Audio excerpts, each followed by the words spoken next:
We're just opening up the waiting room and getting everybody in the room with us here on this well, I was going to say beautiful Friday, but I think we're all experiencing some unfortunately on topic weather for the day. Um but so my name is Dana Kuhnlein. Myself and Brendan Mucky and Bates from Appalachian Citizens Law Center will be your flight attendants for the day as we move you through the webinar. Just as we're getting started, you can, check your destination, make sure you're on the right plane here. We're here to talk about the anniversary of the 2016 floods in West Virginia that changed so many lives in so many places. And how we should remember them and what we remember, and also what we learned from them and what's next, and how we can use those hard-learned lessons to really shape the future. Just a couple of notes as we're getting started. As Liam has shared in the chat, you are able to enable closed captioning, and you can also translate those into whatever language is easiest for you to listen in. So that if you have issues with doing that, just send me or Liam a note and we'll get you squared away. And then, as always, we will capture the notes that are taken in the chat. If there's links shared, things like that, and the recording, and that will go out to everyone who registered for the event either today or maybe Monday, depending on how our days go. Just as we're getting started, I do have a poll for everyone. And the question is, did you or your community experience the 2016 flood? You can select all of these. You can select up to five. So please, if all five are applicable to you and your experience, that is what you should choose. But to join that, you'll click that link that's in the chat, and then your response will show up on the screen. You can see they're popping in now, and that'll open up in a new window. If you're on the phone, it's a little inconvenient, so you can also put your answer in the chat if that's an easier way for you to engage in the poll. Um, yeah, I will say we've been sending out the notes just as the chat's rolling in. We've been sending out the notes for this call to make sure people know they're invited, and I've been getting a lot of replies with memories that people have around the flood, which is one of the reasons I was compelled to put this poll together, to really get a picture of how much people are remembering these floods and do have such vivid memories. But I know I heard from some electricians who talked about just the months worth of electrician work that they were doing to get homes connected again, um and and both the lack of support that people saw from maybe some of the government entities that they had hoped could play a bigger role, but also just the incredible support that people had from community members. So I think we'll give these results just another second to roll in. But Brendan, can I hand it over to you to get us moved into the more formal part of the agenda? And then like I said, I'll give these poll results another second so folks can see them. And then I'll move to the other slide deck. Certainly. Thank you so much, Dana, and thank you all for joining today. Um, the emails and everything that we've sent out include, this is the webinar where to commemorate the 2016 West Virginia floods. This is 10 years after the lasting impacts of the 2016 West Virginia floods and the path forward. We have a great group of speakers here today from different West Virginia-based organizations that have direct experience with this and other flooding disasters in the state and in the region. And this, hopefully, when you leave today, you'll have better insight into the disaster itself. I know there's a lot of different videos you can find on YouTube, images from the day, and other stories. And so hopefully this provides some more clarification on what that event looked like on the ground, as well as the long-term impacts as well. So on the next slide, just real quick, for those of you who are new to the Appalachian Flood Resilience Coalition, if this is the first time you're hearing about us or the work that we do, we are a seven-state regional coalition focused on flood resilience. And the impetus for our coalition came about as a result of the July 2022 floods that impacted eastern Kentucky, as well as parts of West Virginia and Southwest Virginia. And so we have groups based in West Virginia, Kentucky, Ohio, Pennsylvania, Virginia, North Carolina, and Tennessee. And our mission is to connect all of these different groups kind of across the region so that we can develop some more flood resilient public policy solutions. So we focus on research, outreach, hosting events, education, and other forms of public policy advocacy.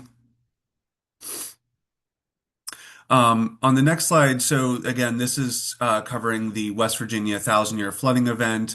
The folks that we'll have who are speaking today can speak more to the direct experiences of that day.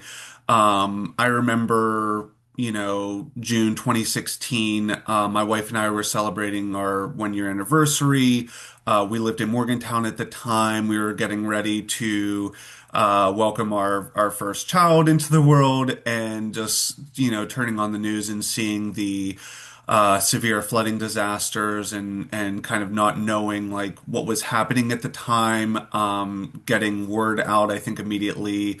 At first was really challenging, but not to see the images and the videos and sort of the days and weeks after, and realizing the total devastation of impacted communities was something I think if you lived in West Virginia at the time, if you're a West Virginian, even if you didn't directly experience it, there's some sort of memory that you have of where you were when you found out what, impacted counties were facing.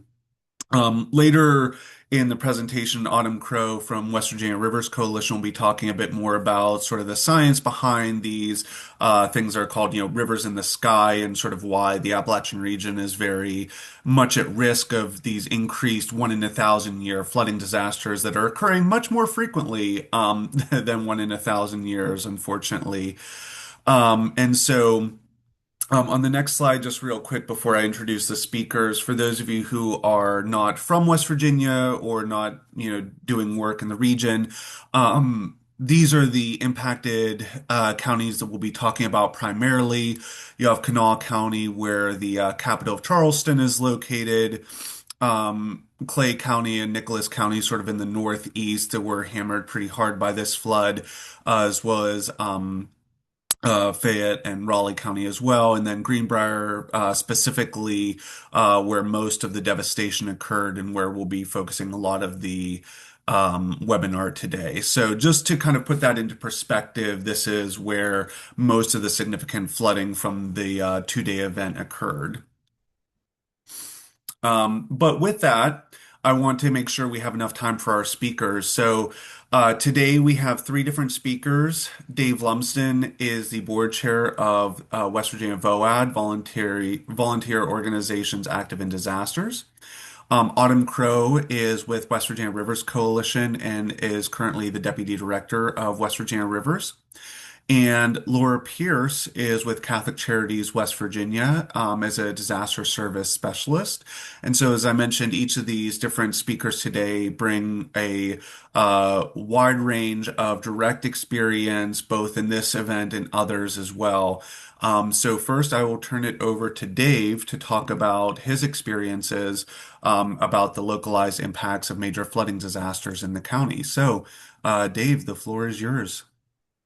Well, Brandon, thank you for the introduction and the opportunity to go ahead and share my experience. Just very briefly, so I'm a retired Marine, grew up in California, but retired in West Virginia after discovering it. And we've fallen in love with the state and its residents. So on that day, I was we had another new child in our family.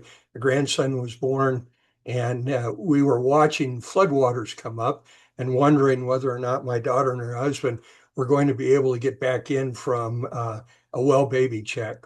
and it rained and it rained and it rained. And we took a little bit of damage at our place, um, but nothing untoward. I had a bridge in place so that we could get out and do what we needed to do. A couple of days worth of road work. I have a long driveway, half-mile driveway, got it fixed, and then went out to check on my Rotary Club. I was president of a small Rotary Club at the time. Couldn't get to the towns of Rupert and Raynell and Quinwood by the normal routes because Route 60 was flooded, but managed to find my way over, first to Raynell. And when I went over the mountain and the roads were damaged, and came down into town looking for the mayor and Andy Pendleton, and she wasn't in her office.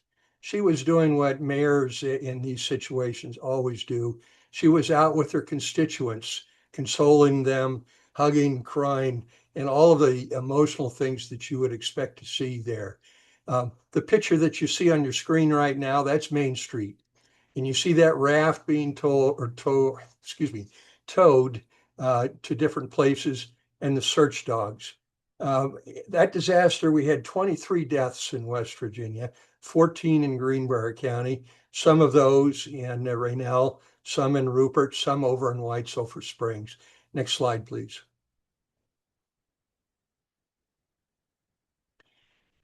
You look at things, the flooding. Um, Later on, you could look and see how people are taking stuff out of their houses, parking it along the street, waiting for the National Guard to come and help scoop it up and move it to a designated collection point. Um, the disaster was really, really difficult for those communities. Raynell at its deepest had about 4 feet of water in different places. And a youngster, that picture of me 10 years ago, I was a youngster then. I'm not quite as young anymore. A youngster can go ahead and do all right with that. But we had so many of the elderly that were trapped in their homes, and some of those deaths occurred from people just being trapped and no place to go, couldn't get out of harm's way. And so the immediate impact was pretty severe. Next slide, please. Search and rescue. The picture on your right, Fruits of Labor, that's a ministry in Raynell, and now it's expanded to other parts of southern West Virginia. Ladies coming out of difficult situations, going through culinary certification, uh, getting back on the road to health and a vibrant part of their community. 4 feet of water in there. And they had volunteers in town from a group that I work with now, Appalachia Service Project, up on that second story. And so just an awful lot of damage. Next slide, please. Infrastructure damage. Well, there's obviously the damage to roads, and the picture that you see on the left, that is Rupert or Raynell. The picture that you see on your right is from White Sulphur Springs, the other town that took probably the biggest damage in Greenbrier County. Lots of infrastructure damage and lots of implications for infrastructure. We had population loss in Greenbrier County due to these floods. Well, folks that were paying water bills now aren't paying water bills. So you stress all of the utilities. The damage, where do the funds come from to go ahead and repair the damage that you see there? Next slide, please. So to make a long story short, I was convinced and started an accidental journey into volunteer work to go ahead and chair a 3-county disaster recovery, long-term recovery committee. And that's a FEMA model that's recommended for communities to go ahead and address not just the immediate response and rescue, which you've seen in the previous slides, but how is it that you go about doing long-term recovery? And when we stood that organization up, we represented 3 counties. We reached out to the folks in New Jersey, Hurricane Sandy, and we asked them, how long have you been working this? 5 years. Well, how much longer do you think you're going to be in existence? At least 5 more years. So you had a sense for the task in front of us, And we were all volunteers. None of the structure that we'll talk about today, none of that structure existed. None of the networks really existed. It was all built from scratch. And I can tell you from personal experience and a lot of scar tissue, that's not the way to do it. You want to go ahead and have everything planned out, exercised, relationships established, and the rest of it. Sounds simple to say, difficult to do. My vice chairs and I head to, and the Economic Development Corporation, who was a principal partner for the Long-Term Recovery Committee. We looked at things long-term and decided that the back end of disaster recovery is community development. And so in the western end of Greenbrier County, we established a nonprofit called the Meadow River Valley Association. And you see there the logo that we use to go ahead and market ourselves. Next slide, please. So what you see there is, and that's a picture of the old wood plant, largest hardwood lumber mill in the world in Raynell. And we started going ahead and working with the community. One of our goals was to go ahead and foster hope. And the Meadow River Valley Association, this is something that's really important. You can't just stop with rescue and response and look at recovery. If you're not going ahead and addressing the needs of the small business community, these little towns will go up and they'll dry up and blow away. If you start losing too many folks and schools close, it just exacerbates the situation. So we started bringing the community together and working on a better tomorrow. Next slide, please. As you see there, that's Main Street, not too far from City Hall. City Hall did not flood, amazingly. The water was right up to their door. But we went ahead and, like I say, started working the community development piece at the same time that we were also working long-term disaster recovery committee, recovery work, working with partners throughout my West Virginia VOAD hat, all kinds of nonprofit groups coming in. The federal government and FEMA, huge partners in this, in the long-term recovery effort. Next slide, please.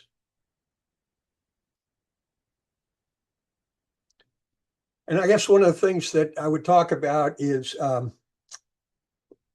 these floods, these disasters, and mostly in West Virginia, it's floods, but not always.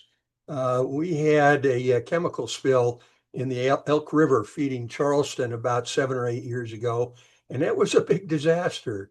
And so you have the opportunity to make some fundamental changes to really think hard about the way you've done things in the past and the way you want to go ahead and do things in the future.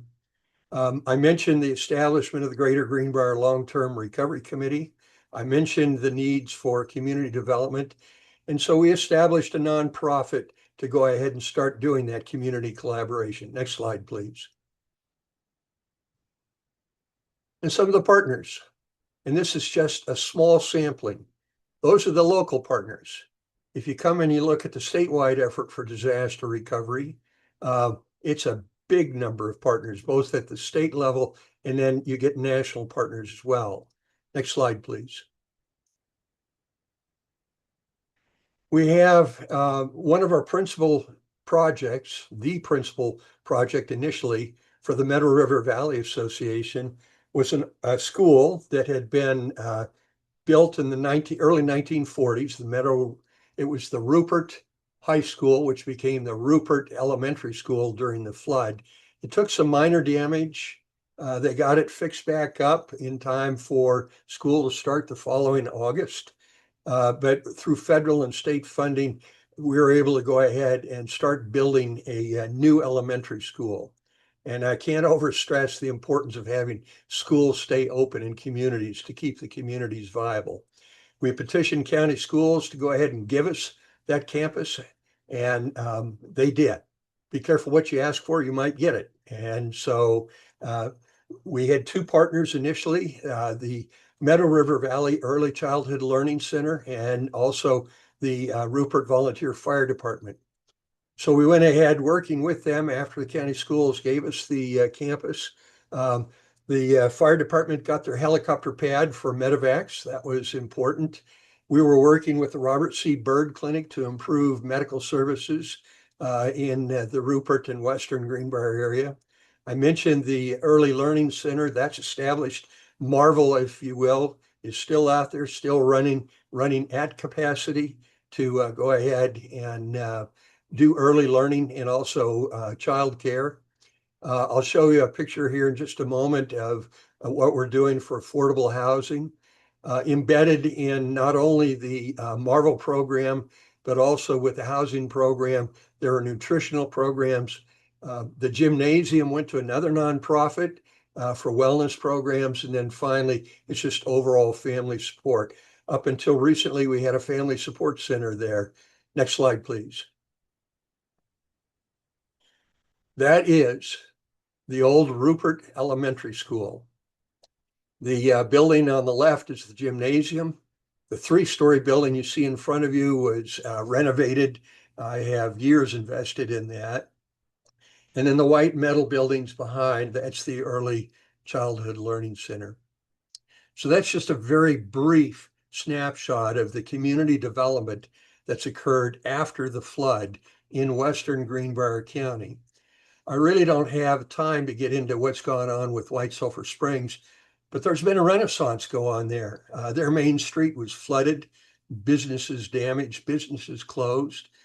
They have done a remarkable turnaround, a lot of development there. And so it's not just the school here in Western Greenbrier County. It's not just White Sulphur Springs. Next slide, please. Oh, I'll back up one. Thank you. So one other major initiative after the school was renovated, 2 weeks ago, we did the groundbreaking, or not groundbreaking, the ribbon cutting on the last phase currently funded, the Meadow River Rail Trail. You know, the towns in Rupert and Rennell and Quidwood, Western Greenbrier County, like so much of West Virginia, those towns were fragile. They're post the boom years of either timber or coal extraction.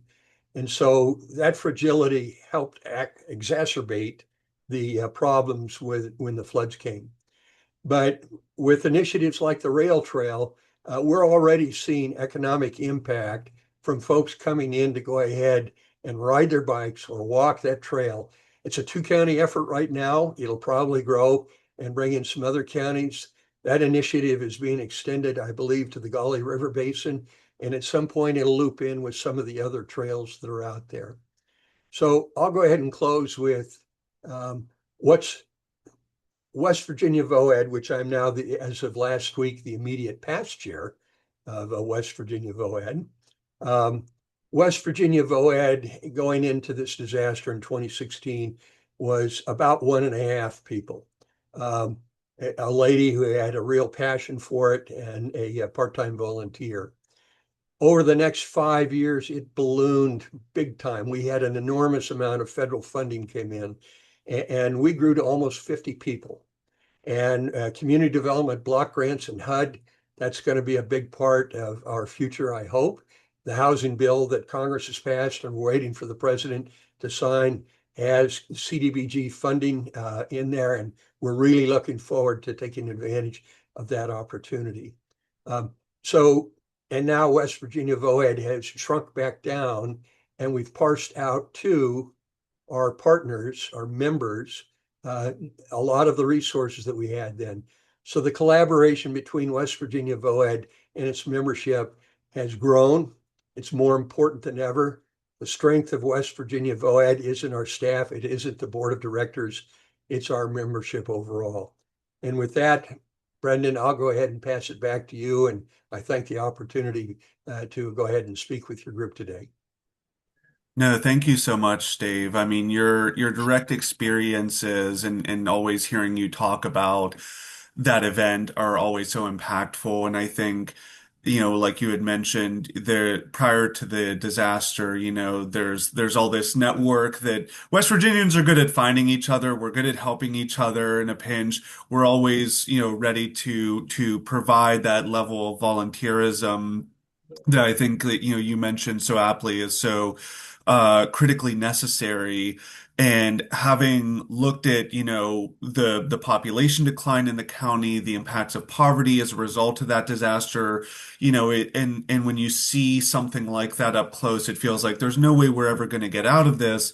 And then, the work that you and others do just to kind of be able to see through the disaster and look towards the future for those small communities, like you mentioned, this disaster very well could have been the thing that caused so many, very small rural communities just to kind of give up and to go away. But hearing about the long-term recovery process, the years it takes, but the outcome that it has on families and communities and having the new school built and everything, just what it does to have people like that nearby is so remarkable. So thank you so much, Dave, for your work in these communities and for presenting on such an important topic.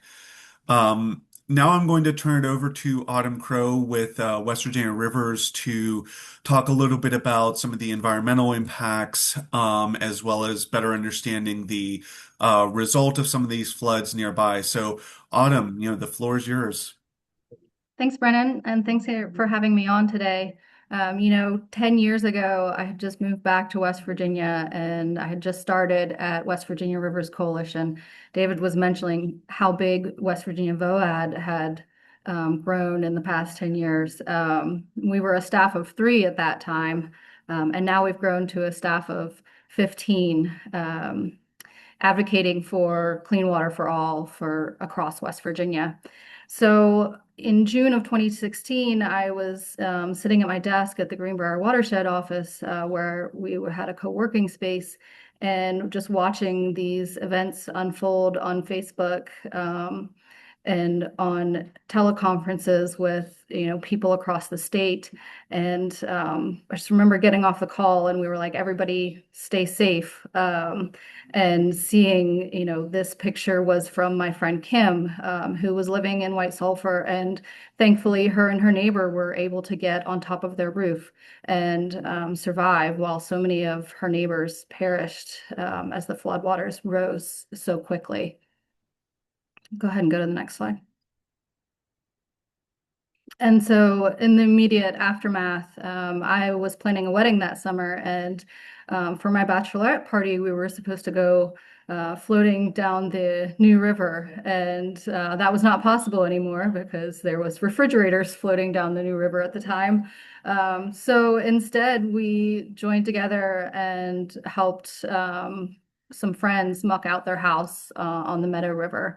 And what you see is the photo albums that we were able to recover 12 years of their family memories that luckily was on a top shelf in a bookcase and we were able to salvage. But the communities that came together was just incredible. They coined the term West Virginia Strong, and it was really just about neighbors helping neighbors to recover from those horrific events.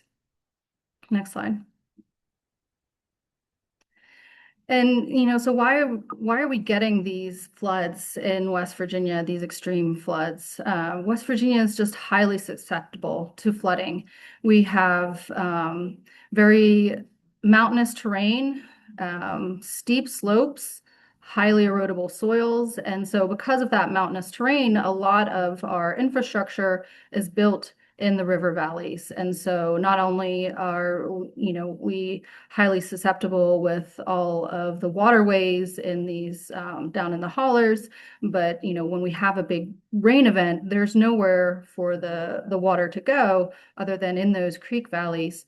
And with all of the development in those creek valleys in the flat area, a lot of our infrastructure, homes, communities are built along rivers. And so that makes us extremely susceptible to flooding. Next slide. So we talked about some of the vulnerable areas. This is an atlas from Rebuild by Design, who we were working with this week on flooding resiliency. And what we see is that, our communities are very vulnerable. David was talking about some of the elderly.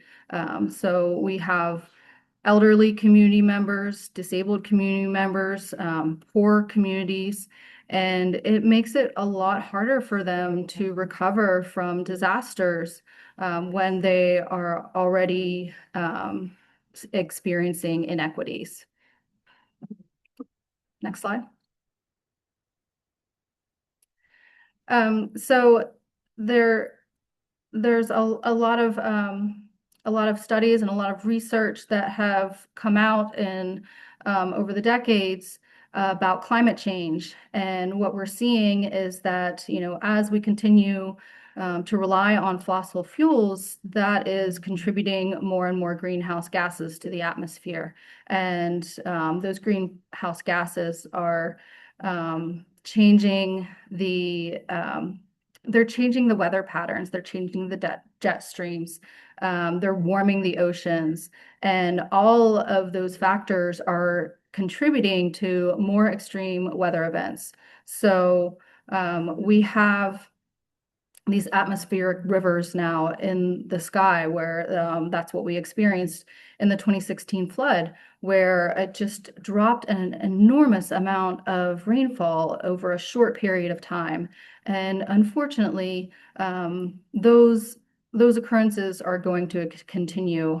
The results that we're experiencing from climate change, we're going to have more extreme weather events, both droughts and flooding, and we're seeing that today. Next slide.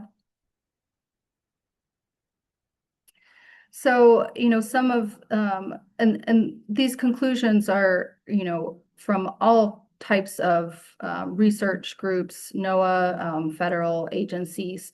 So one of the reports about the state climate summaries in 2022 concluded that average temperatures have increased since the 1970s, and heavy rainfall events are also increasing. And we're witnessing that firsthand here in West Virginia. Next slide. So what can we do to counteract these extreme weather events? One of the best things that we can do to prepare and prevent flooding is they call it nature-based solutions for flood mitigation. And this is just really about making sure that the watershed is healthy and that, floodwaters that come into the watershed are able to be absorbed. So we're talking about, we're thinking about upstream for flood mitigation. We want the landscape to be able to absorb, store, and then slowly release the waters that are entering that watershed. That's the ability of a healthy watershed to be able to take in all of those rains to prevent flooding. But what we have in West Virginia and a lot of places across the country is a lot of parking lots, a lot of development. We're filling in wetlands and, building housing and all of the things that, our society needs in a community. And so what we really need to do is take a more holistic approach when we're doing development in a community within a watershed. We really need to think smarter about how that development is going to impact the ecosystem. And so there is this term green infrastructure that has come out. And really what that is about is finding a place for the water to go instead of just landing on this impermeable pavement and then concentrating flows going into storm drains and releasing right into the rivers. We want to slow down the water, and we can do that with rain gardens, with bioswales, which is basically like a green a green space for the water to go to be able to absorb instead of these like concrete channels. Reconnecting floodplains to the river and not developing in the floodplains so that the water has a safe place to go and it's not impacting people's homes and their livelihoods. Conserving wetlands. rain barrels. So we've already seen a lot of this already happening in the state, with rain gardens, rain barrels. There's Piney Creek Watershed is doing some amazing rain gardens in Beckley. Plateau Action Network is doing some rain gardens at one of the local schools in the Eastern Panhandle and Berkeley Springs. They've got a great stormwater management program. So we're already starting to see some of this across the state. Next slide. And so there's a lot of information on this slide. This is basically a timeline that our policy specialist, Maria, thank you for putting this together, put this together for us to show what has happened at the state level in the last 10 years. And so there's some key points that I want to point out. One is the historic flooding that we experienced in 2016. And then that next legislative session, they passed House Bill 2935, and that created the State Resiliency Office. It was originally located within Department of Commerce, but that created the office that was then tasked to help us with becoming more resilient to flooding. And there was some, it was then moved and in the office of the governor. Another key area is 2023, where they passed Senate Bill 677, and that amended the original bill, and it established the Flood Resiliency Trust Fund, and it required that 50% of the Disaster Recovery Trust Fund would benefit low-income areas, and then 50% would go towards nature-based solutions. So that's really important that we make sure any of the funds go into low-income areas and that are actually investing in the solutions that will prevent flooding. But the fund was never funded until just this past year. Just this past year, we received $5 million, which is great. It's a start, but there's a lot more that we need to do. And then just a few years ago in 2024, they didn't have the funds to actually implement any of this stuff, but they were working on the planning, the flood resiliency plan and the flood resiliency framework. So we've had a lot of progress over the past 10 years, but we still have a long way to go. Next slide. So I mentioned the flood resiliency framework. There's the web link if you want to access that. Next slide. And it has the West Virginia flood tool. So you can go into this interactive map and you can see where the flooding is occurring. You can see where the disasters have been declared. It's a lot of really useful information. So we're developing these tools to then inform our communities about the flooding risks. Next slide.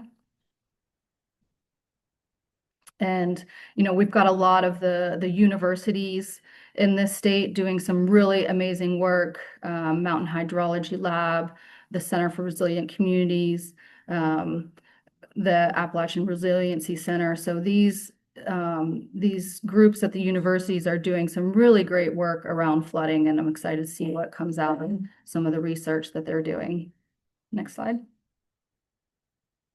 So I mentioned some of the progress that's been made, but there's a lot more work to do. In the flood resiliency plan, the Senate Bill 677 required that 50% go towards nature-based solutions. But when you go into that plan, there's no mention of green infrastructure or nature-based solutions. So that presents us with an opportunity to educate about how some of these nature-based solutions can help to prevent and mitigate flooding. Next slide. And then when you go into the State Resiliency Office, keep in mind that this is the first year that they have received the funding. Actually, I think it goes into place on July 1st. So this will be the first time that they've gotten $5 million to then invest in flood resiliency, 50% needing to go to those nature-based solutions. But when you look at their website, their project list is blank. So that, presents us with a great opportunity to start coming up with these projects that we can do in communities like the rain gardens, to help reduce the flooding, hold back that floodwater, give it a place to go, give the environment opportunity to absorb it before it really starts impacting our communities. Next slide. So, we're going to be at the Capitol in Charleston every year. We're there. We were there advocating for the Flood Resiliency Trust Fund, and we'll be there next year advocating for more funding, working with partners to advocate for some of those projects, those nature-based solution projects. So make sure you sign up for our e-news so you can stay involved and be part of the solution with us. Thank you.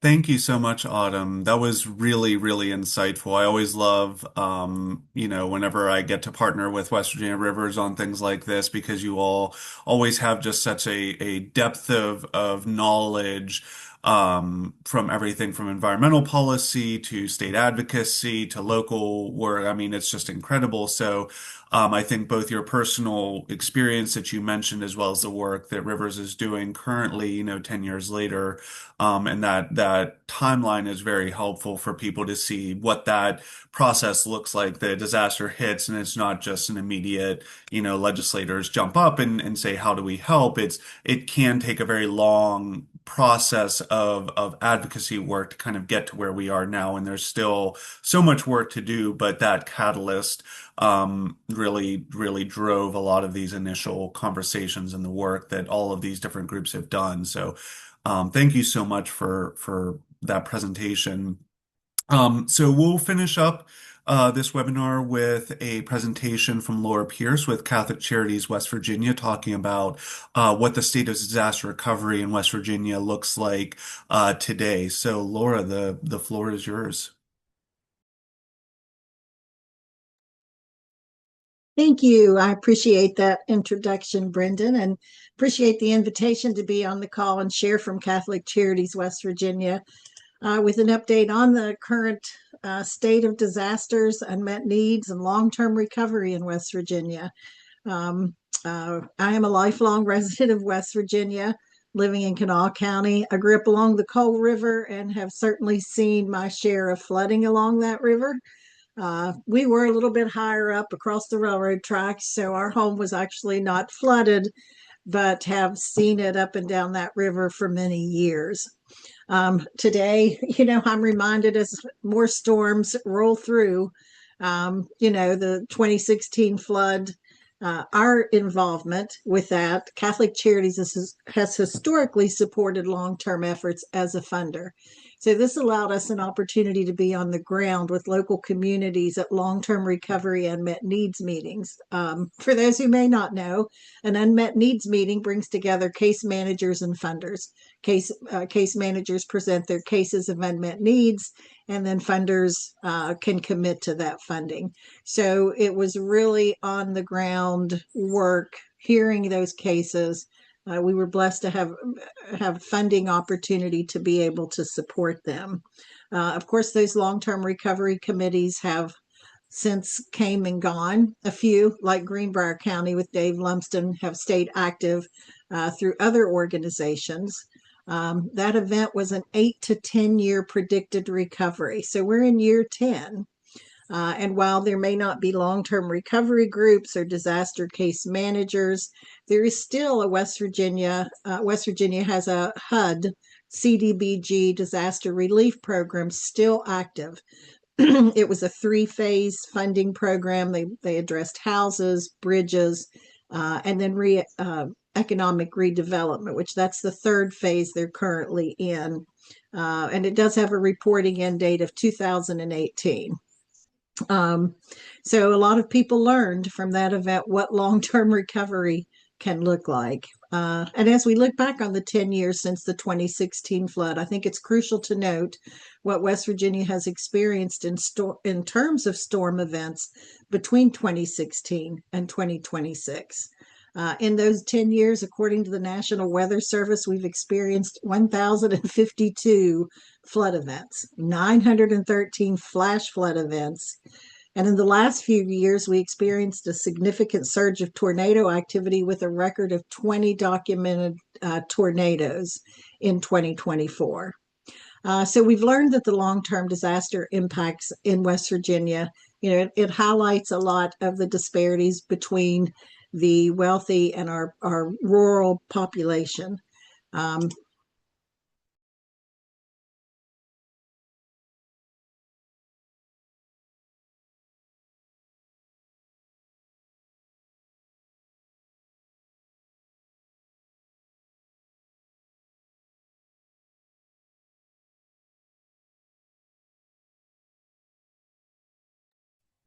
Did we lose Laura? I was just about to ask, Lori, you still there? No, I think she got kicked out of the webinar. I'm not sure why. The chat says Oh, Laura left. okay. Yeah, Laura did leave. So, I'm sure she'll be back. We'll figure that out when she does. I'll keep an eye for her. But in the meantime, maybe we can move into some questions, for a few minutes. Yeah, I was going to say we actually, well, we don't need to bring up this slide. We can just keep it in case Laura's able to return. But yeah, I've been monitoring the chat. I don't see any questions at the moment, I don't think. Dana, do you just want to open it up for folks, or if someone wants to just like put a question in the chat and then direct it to a specific presenter? Yeah, yeah. So yeah, if anybody has any questions, let us know. There's definitely some great observations in the chat and connections people are making. But yeah, Laura Fowler. Yeah, I'll put myself on video. Hi, my name is Laura Fowler. I work at Penn State, but I had served as the coordinator for the Chehalis Basin Flood Authority in Washington State, working on flood resilience for a number of years before moving to Pennsylvania. And I'm really struck actually by both what we experienced in the Chehalis Basin and long-term recovery, but also what you guys have described. And what I'm wondering is, how do we all learn better, faster together, right?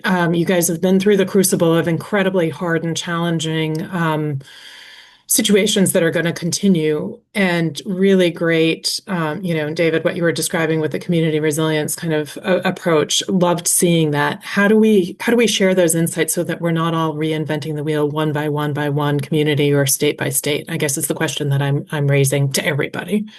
But thanks for really excellent presentations and the great work happening on the ground. Fantastic question. David, do you want to start us off? Yeah. Sure you've got all this figured out, so just tell us what to do.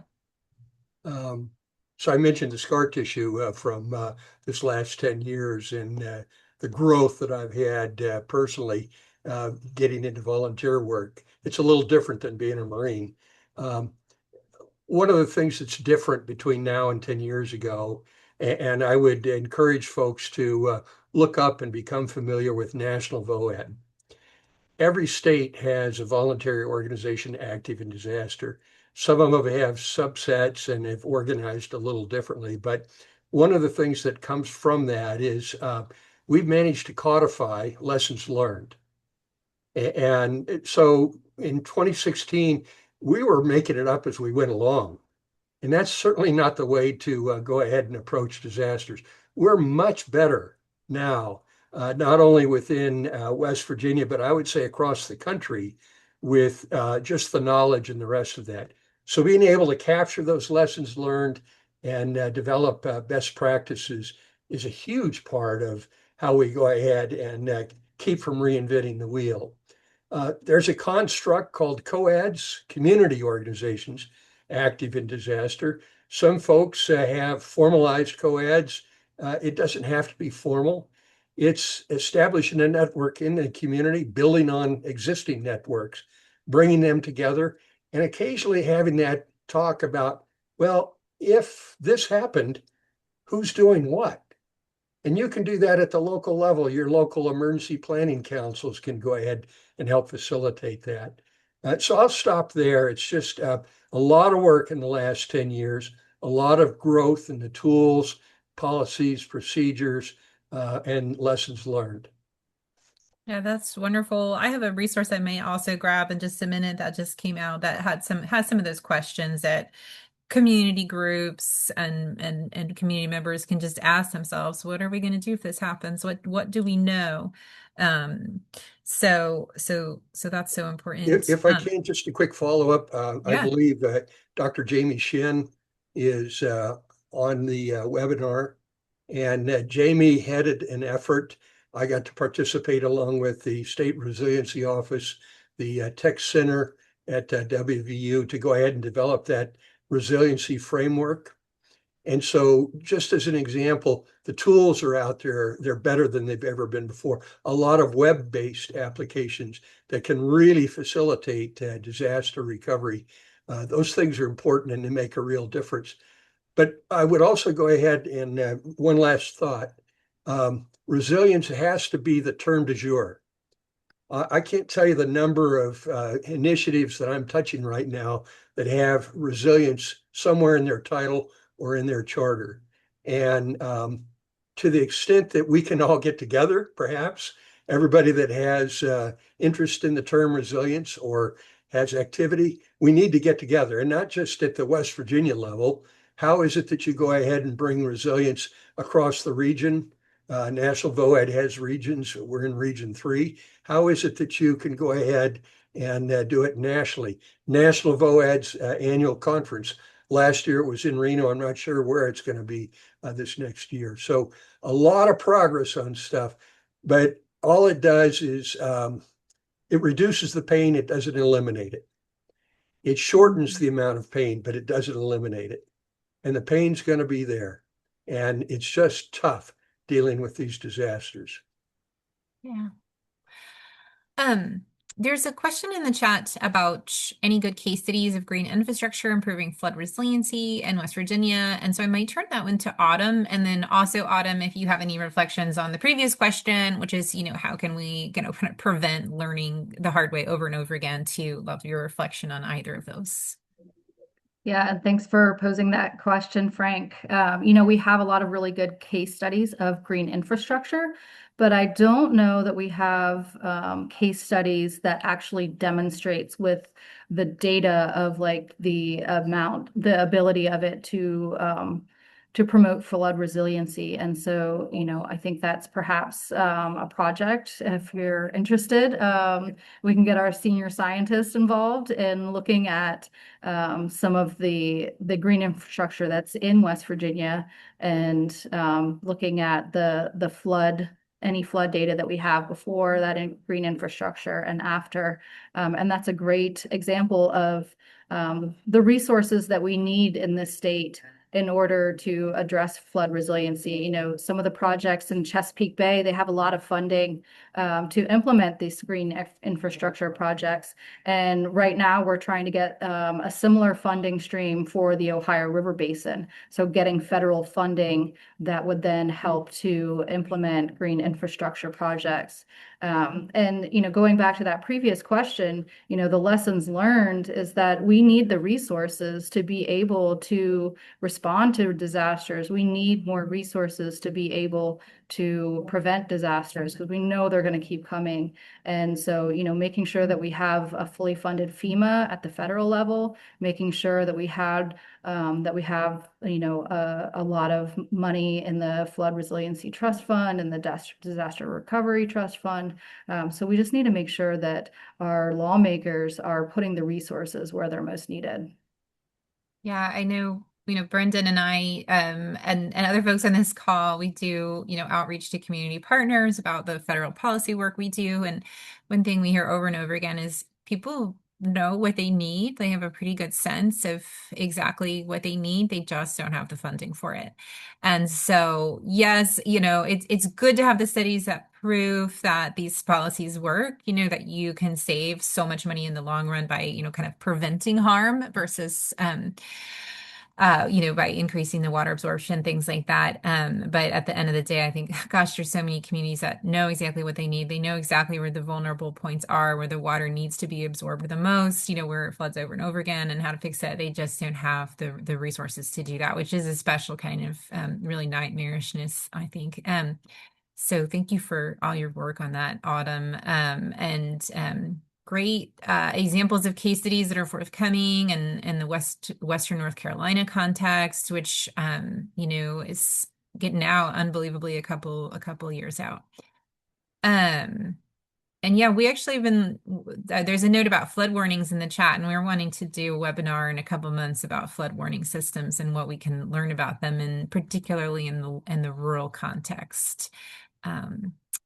Are there other specific questions? There's a lot of great resources being shared in the chat, really great case studies. I'm making sure I didn't miss any questions here. One Yeah, go thing ahead. Jeff had mentioned in the Oh, chat, yeah. how do we keep for-profit companies from taking advantage of these floods? And that is certainly something that I know I'm concerned about between debris removal, a lot of the contracting services that might go to for-profit entities. So, Dave or Autumn, I don't know if either of you have like direct experience with that that might, elucidate some interest, or respond to Jeff's question directly. Well, I know one of the topics of discussion after the 16 flood was how much Greenbrier County would have benefited from having additional flood gauges and warning systems. And I was at uh, a governor's press conference in the Capitol this last winter, where he announced or was trying to convince the legislature to fund an increased number of warning systems. I'm not sure, to be honest with you, how his request to the legislature made out. It certainly is worth discussing. That's something you're going to work probably with the Army Corps of Engineers and the Tech Center, the folks that map out flooding and the rest of that, where those gauges, where those warning systems need to be. It's probably something that Autumn knows deeply because she works in that field all the time. Yeah. Yeah, go ahead, Jeff. Yeah, I think, I think in both regard to the for-profit companies, I mean, I think there are a lot more out there than there used to be. I think it was the Horner company that came in and the state contracted with them and then found out that they weren't building, they were staying like near the Greenbrier, but they really weren't building the homes that they were supposed to. As I sort of reflected myself on the question, I think we have to sort of build those relationships with state government sooner than later because I think state government just likes to say, "Oh, well, Horner contacted us. They'll take care of this whole thing. Here's $50 million." But I'm really concerned about it because it does seem to drain our resources in terms of uh, taking care of these floods.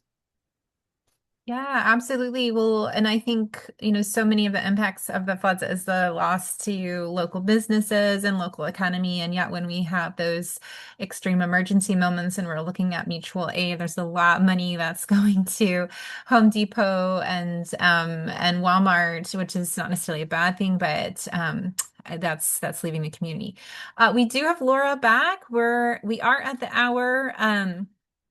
But if folks want to stay for another minute, and Laura, if you're feeling, uh, up for it, would love to have you be able to go through your presentation so we can have that for the recording. I know some folks are going to have to jump, but then we can have your presentation in the recording, which I think is just will be great for everybody to have, and we'll send that recording out to folks. So, Oh, my electric flickered technology. So I was, have this little bit of stress. It's like, oh no, I've not had that happen before. I so apologize. And it took a minute to get it back on. And so I won't go through the whole presentation about the inequalities between our wealthier communities and the small rural communities, but I'll just take a minute to share the slides for the state of disaster where we currently are, just to give people an illustration of where we are right now in West Virginia. So the slide has the map. Those of us, who are from here, we know the challenges we face with the impacts after disaster. And one of the biggest challenges I think we face is services for long-term recovery. This slide was put together for 2024 and 2025. This was reports from Emergency Management Division, and it shows the number of counties impacted either by a declared disaster, an undeclared disaster, or the green counties you can see have both declared and undeclared events. So just in 2 years, we have experienced nearly 8,000 homes that have been impacted from the disaster events in West Virginia. And these include tornadoes, flash flooding, flooding events, mudslides. Some of the flooding in our state isn't from rising waters, but it's from runoff in the mountains. The next slide, please.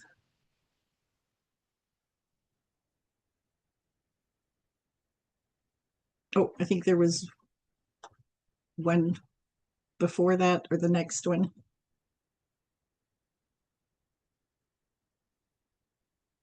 This just says what I just said, that there's nearly 8,000 households reported damage.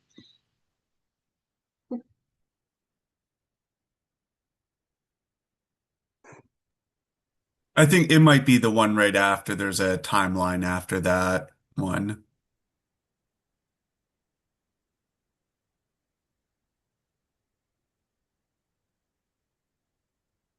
Yeah, okay, so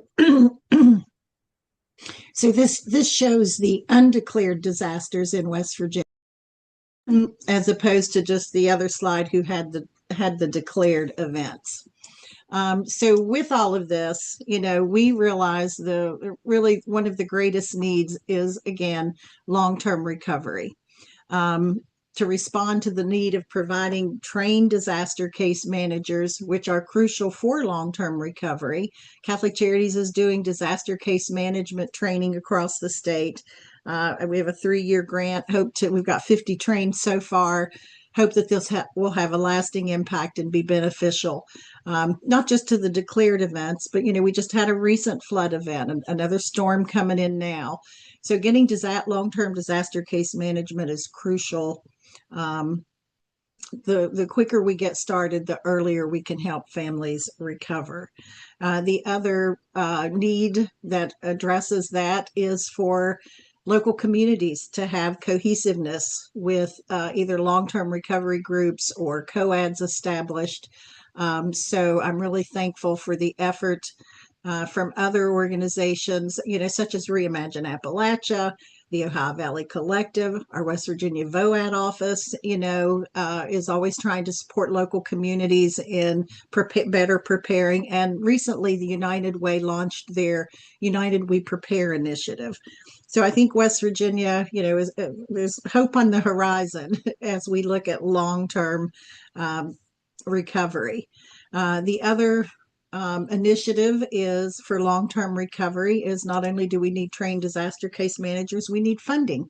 So the West Virginia VOAD has established an advocacy committee working to, look forward to partnering with West Virginia Rivers and other organizations at our next legislative session to try to get funding to the Disaster Recovery Trust Fund that will help add to that area of need in our state. Okay, I'll finish up. So that's a quick snippet. Thank you so much, Laura. I really appreciate it. And thank you so much for jumping back on. I know Appalachian internet, so Yes, no problem yes. I will tell you, whatsoever. that is not the first time that's happened on one of our webinars. You're just fitting right in. It's all Oh, good. yeah, And that was about the most stressful 10 minutes I've experienced for a while. It's like, well, oh we goodness. appreciate your commitment, not only in this webinar, but of course every day. And it is don't stress on our behalf. I know we've seen it all. So I could tell you horror stories from our webinars, but Oh, it's also just what it is. We all have the internet, and I always say technology is great till it ruins everything. So yes. you're Well, all good. thank you for that grace. Well, and I really, I hadn't seen some of these facts that you shared with us before, so I will savor the notes in the follow-up. I think if you have, a written version of your those numbers that you laid out there, I think that'd be really helpful for folks to have all that. And I'm so excited for you all to be sharing all this incredible information with the West Virginia legislature because they absolutely need to know what you know. So Yeah, you have some really important information that our members of Congress at the state and federal level all should be hearing from you. So yeah. it's a Any group effort. Yes, it thank you. it is a group effort. Yeah. So, as we move to the end of the event today, I don't know if there's any last reflections from, Dave or Brendan, just kind of on, sort of anything that's come up for you or what we should think about going forward. So we move into the next 10 years. I would just offer that West Virginia VOAD's redefined role is that of a dot connector. VOAD construct calls it 4 Cs. So to the extent that we can go ahead and get your word out, please don't hesitate to go ahead and give us a call. We've got a website that we champion with all of our partners and members, and just anything we can do to take advantage of this network that I'm looking at on the screen, because we all work to the survivor's benefit. I'll stop there. Yes. Just in that dot connector, which I love that way of saying it. I do know we have folks from other states. If anybody's still on for another state and they're looking for a contact like David or Laura, for your state, feel free to put your state in the chat because I think David and Laura probably know really well who does the same work that they do in other places. So do feel free to ask our incredible speakers for those resources for where you live if you're not in West Virginia. And Mhm. Brendan, any last thoughts for us? Yeah, no, I was actually just thinking because I live in Marshall County and we just commemorated the 1 year anniversary of the floods, just right outside Wheeling and hearing Dave, what you had talked about, what you saw firsthand in Greenbrier County, brings back so many memories of what I had just even a year ago of helping people muck out homes and Autumn talking about trying to preserve family history and legacy from damage. As we are kind of in this moment right now where you just kind of anticipate in this season that there's going to be a flooding event at some point in some part of either West Virginia or Appalachia more broadly. It is always just kind of this anticipation that you have. And so I think if anyone here is interested in continuing to learn more, or if you want to help out, I put in some information in the chat. Yes, go Monarchs. Thank you, Jeff. But if you want to help out in any way, we have work that's going on at a regional level across our 7 states. We have state policy advocacy, federal policy advocacy work. We're finishing up some research on our federal platform. NFIP and flood insurance challenges in the region. So there are a ton of ways that if you want to get involved, we are more than happy to have you as part of our coalition and helping out in any way that we can or that you can. So, check out our website, Appalachian Flood Resilience Coalition. Just Google that. We'll come right up.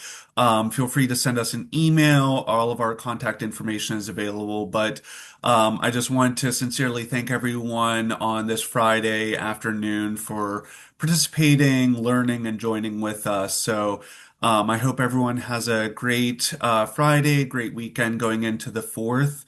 And that's all I had, Dana. Great. Russell, great to see your comment. We'll definitely be in touch. And you'll get that email from me or somebody from our team later today. And so you could just reply to that. You'll have our information. So thank you again to our speakers. Thank you to Laura for your heroic internet trials, persevering.